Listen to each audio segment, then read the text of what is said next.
Tom Savini is visiting with us today. He has changed a little. He has not changed this much, though. This is Fluffy. Let's give Tom a round of applause. Doesn't that? That's very short time.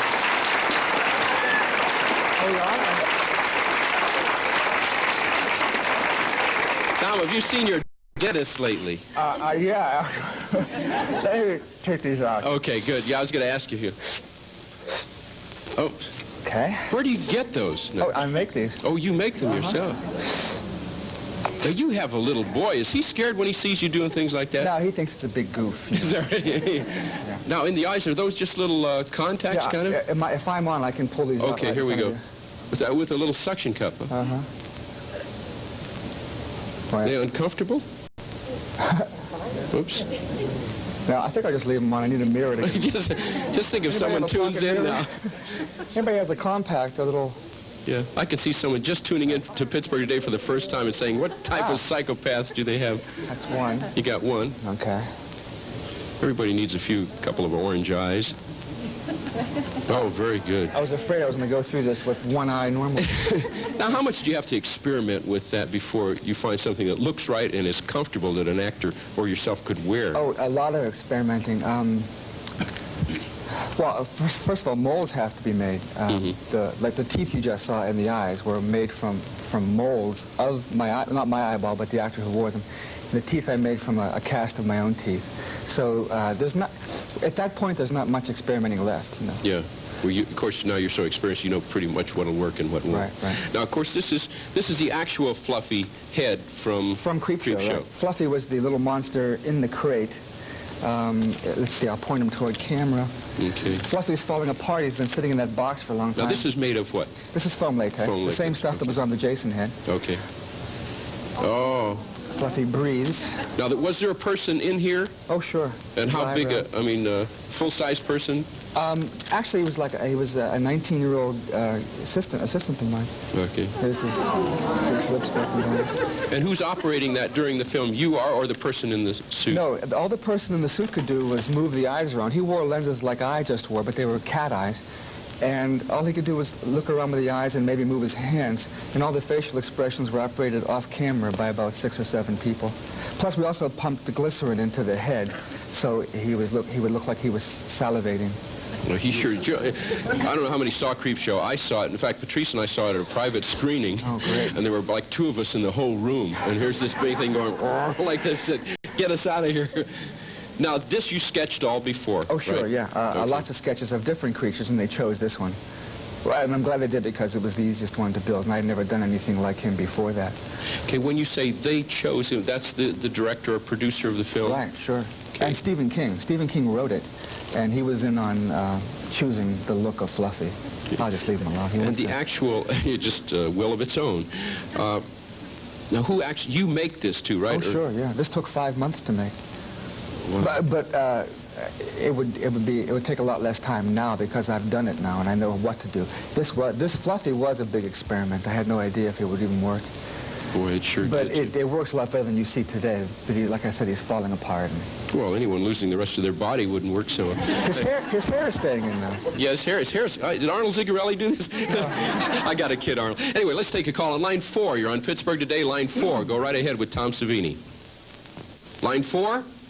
Hi. Yes, go right ahead. I'd like to know, are the large tinted contact lenses applied to the actor's eyes for those ghoulish monster effects applied with some kind of medical technician on the side, and how long do they remain in the eyes? How long can they remain in the eyes? Okay. You really shouldn't have them in longer than 15 minutes at a time, and on the set there's usually an ocularist, a technician, that'll take them in and out. I've only done that once, though. On Friday the 13th we had a technician. I normally put them in and out myself. Oh. Oh, thank you. Thanks very much for the call. Let's take another call on line 7. You're on Pittsburgh Today, line 7. Go right ahead, please. Hi. Hi. I just want to say, first of all, that I love your work, the technical quality of it, and I think the movie that you did that I enjoyed the most was CREEPSHOW, just as far as movies went. My question is, I'm also a big fan of Stephen King's, and in his book, Danse Macabre, he put out some I thought, really relevant theories about why American pop culture is so in love with horror movies and splatter movies right now. And since you're so directly involved with this kind of thing, I wonder if you agree with some of the things he's said or if you have your own ideas about that. Well, I haven't read Danse Macabre, but I think that the horror movies are popular today for the same reason. We are people that go out to an amusement park and pay a certain amount of money to be strapped into a machine that sends us up into the sky and flips us around. I mean, why do we do this? You know? for the thrill, right? Yeah. I think it's the same thing. We pay so much to go see the movie and sit there and be thrilled. And horror movies are more thrilling, I think. Mm-hmm. Okay. Thank you. Thanks very much for your call. You don't think the fact that they're getting more realistic and people like you are so good at making them realistic that could possibly do any harm to kids?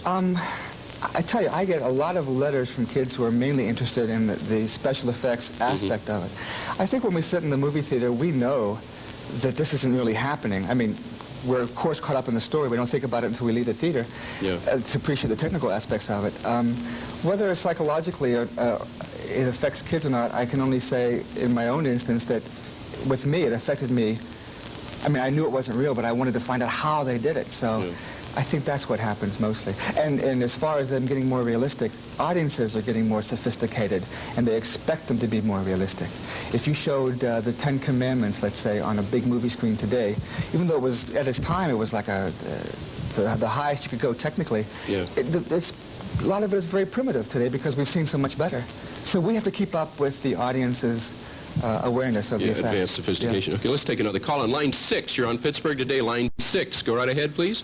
Okay. Hello, how are you doing? Good.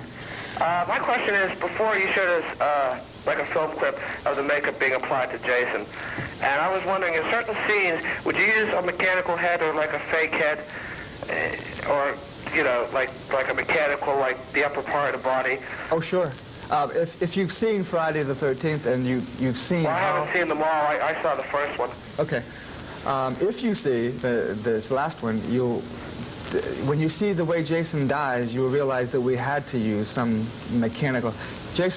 We had a mechanical Jason from the waist up for his death. Because what we did to what we couldn't possibly do to an actor, a human being. You know? Yeah. Working conditions are bad for him, but not Didn't need the money that much. Huh?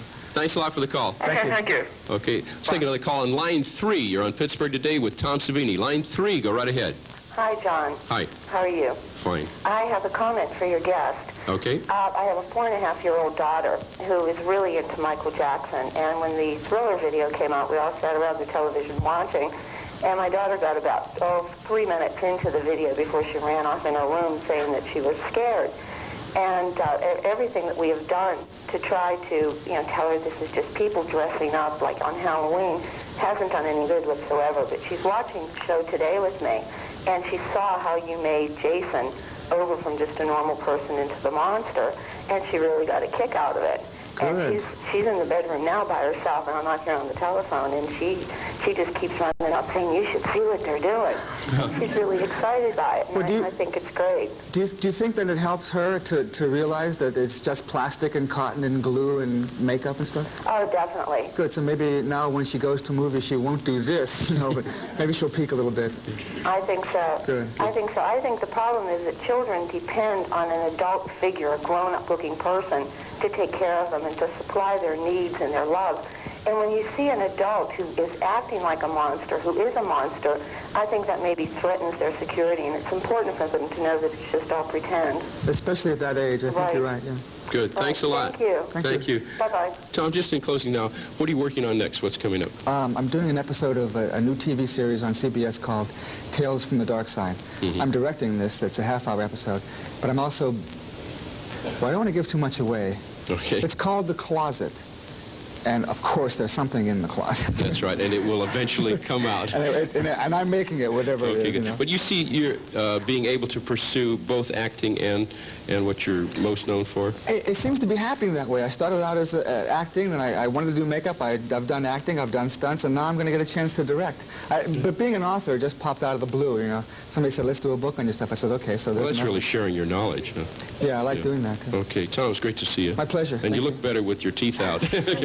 Most people don't. We're going to take a break and meet Mademoiselle Christina La Dion from the circus. Be right back.